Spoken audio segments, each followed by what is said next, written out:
afternoon, class. Today, I will be speaking to you about how poverty affects mental health.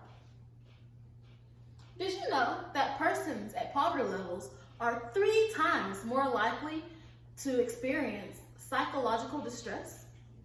Ever wonder why one person is more depressed than another? Or why so many students are so prone to drop out? You ever think to yourself, they should just suck it up and stop making excuses for themselves and put on their big boy pants? Well, it's not that easy. There are more factors to a person's mental illness than what they can help. Did you know that 75% of suicides come from low-income and middle-income countries?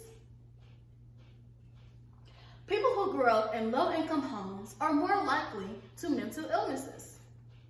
Due to the stress because of the lack of basic necessities can lead to drug addictions and anxiety. Some examples include lack of food. If I don't have food and I'm always stressing about where I'm going to get food, that can lead to stress, and stress can lead to depression easily. Lack of medical care. If my child is in a car accident, or if my child needs surgery for something because of a disease they were born with, and I don't have the money to give that to them, I can become stressed and easily depressed from that. Unhealthy food is less expensive. Buying expensive foods such as salads or healthy things is way more stressful than going to McDonald's for a $5 meal. Lack of money for childcare. Did you know that childcare on average costs about $200 a week per child? If I'm a single parent with, let's say, 3 kids, that can be very excessive for someone who has a low-income job at McDonald's or Walmart. Limited clothing items. It is often in schools where children want to be wearing the highest brands, highest fashions, or highest shoes. But that can be hard if my mom doesn't have the money to give me that. That can lead to me being insecure about what I have on. I have to wear the same thing every day. And that can lead to early depression. No job experience or dropouts, or I didn't go to college. If I didn't get the opportunity to go to college, or even have the motivation or encouragement to go to college, I may not get the job that requires job experience. Early pregnancies. If I did not receive love in my home at an early age, I could look for that in other places, which can lead to early pregnancies. This can lead to ACEs. What is ACEs, you may ask?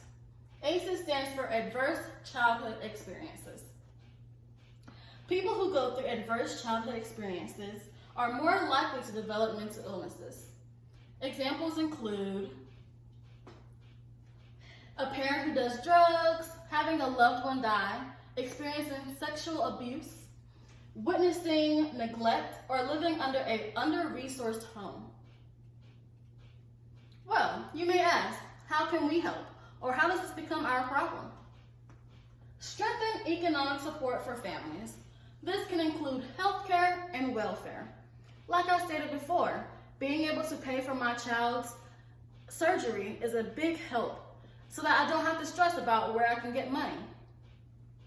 Changing social norms.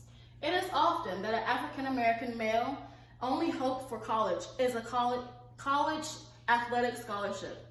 Being able to change the norm and encourage an African American male to succeed in other places such as being a lawyer, a psychologist, or even a doctor. Quality childcare and education. That can mean inexpensive childcare or inexpensive private schools or even scholarships that don't include athletics. This can help parents lighten the load of parents.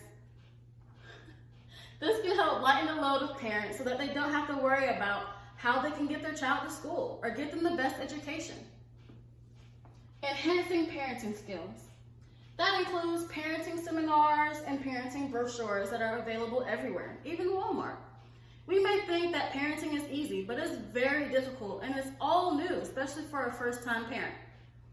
This can all help in a good way with our community. We can get our sheriffs involved, our mayor electoral involved, and it's very easy to help. Thank you.